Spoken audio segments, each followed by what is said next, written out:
Hello students, आज हम लोग पढ़ेंगे प्रेजेंट परफेक्ट टेंस। ये टेंस सीरीज़ का तीसरा वीडियो है। आई होप आप पहले के वीडियोस देख चुके हैं। तो स्टार्ट करते हैं प्रेजेंट परफेक्ट टेंस में।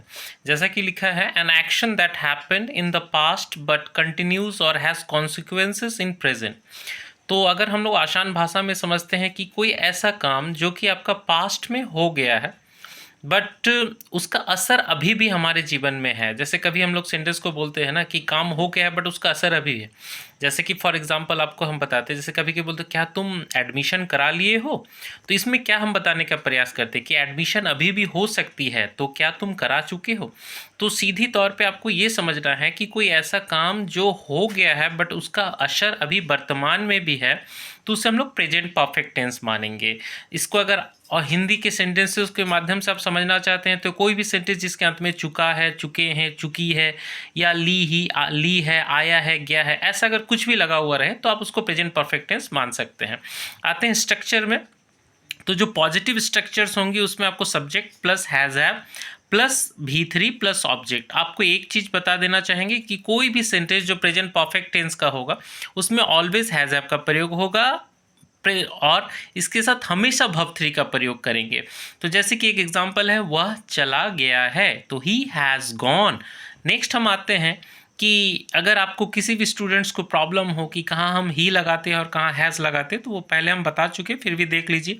हैज़ का यूज़ होगा आपका ही, सी, इट और नेम के साथ, और हैव का यूज़ करेंगे हम लोग यू, वी और दे के साथ। अब आते हैं हम लोग नेगेटिव सेंटेंस में। नेगेटिव सेंटेंस में सब्जेक्ट के बाद हैज़ ऑब्लिक हैव, फिर नॉट, फिर वर्ब 3, फिर ऑब्जेक्ट। जैसे वह नहीं गया है तो ही हैज़ नॉट गॉन।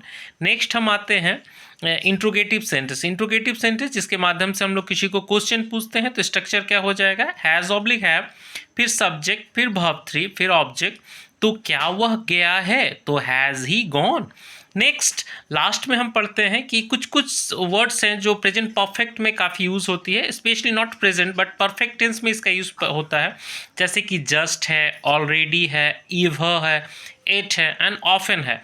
तो जब भी आप इन वर्ड्स को देखेंगे तो आपको ये समझना है कि इन वर्ड्स को अधिकांश यूज़ प्रेजेंट परफेक्ट में होता है। जैसे कि क्या है, हम कुछ यूजेस किए हैं, देख सकते हैं। जैसे ही हैज़ जस्ट गॉन, वह तुरंत गया है। आई हैव ऑलरेडी ईटन, जैसे कि मैंने खाना खा लिया है, पहले ही खा लिया है। Have you ever seen the Taj Mahal, क्या आपने कभी ताजमहल देखा है। He has often help me, वह प्रायः मेरी मदद की है। आई होप आप समझे हैं। अगर किसी भी प्रकार का समस्या हो या समझने में प्रॉब्लम हो तो आप प्लीज़ कमेंट करें, and at last please like and subscribe our channel. Thanks for watching.